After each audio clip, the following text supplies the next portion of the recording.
Lors de l'audience du 11 juin 2024 dans l'affaire des événements du 28 septembre 2009, Maître Pépé Antoine Lama, l'un des avocats du capitaine Moussa Dadi Camara, a soulevé 2 points cruciaux devant le tribunal. Il a contesté la constitution de 3 organisations en tant que partie civile et a invoqué la prescription des faits poursuivis.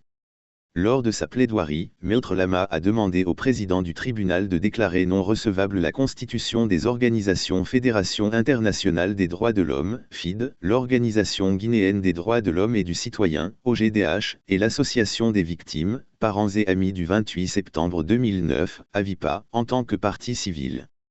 Selon lui, ces organisations n'ont pas fourni les statuts nécessaires au dossier et n'ont pas prouvé que les victimes leur ont donné l'autorisation de se constituer partie civile.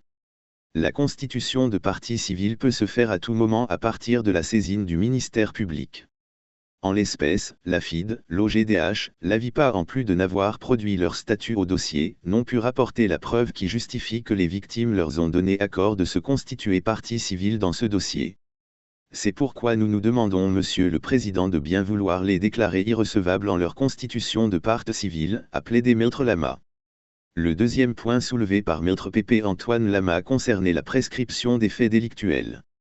Il a cité les articles 2 et 3 du Code de procédure pénale, précisant les délais de prescription en matière de crimes et de délits. En matière de crime, l'action publique se prescrit par 10 ans à compter du jour où le crime a été commis. En matière de délit, l'action publique se prescrit au bout de 3 ans à compter du jour où le crime a été commis, a-t-il expliqué. Il a ajouté que si des actes d'instruction ou de poursuite sont intervenus, la prescription commence à courir à partir du dernier acte posé. Dans ce dossier, Maître Lama a indiqué que le dernier acte de l'instruction préparatoire date du 25 juin 2018 et l'arrêt numéro 6 de la Cour suprême est intervenu le 25 juin 2019. Les actes préparatoires en vue du jugement de cette affaire ont débuté en septembre 2019. Par conséquent, selon lui, la prescription pour les délits poursuivis était acquise depuis le 25 juin 2022.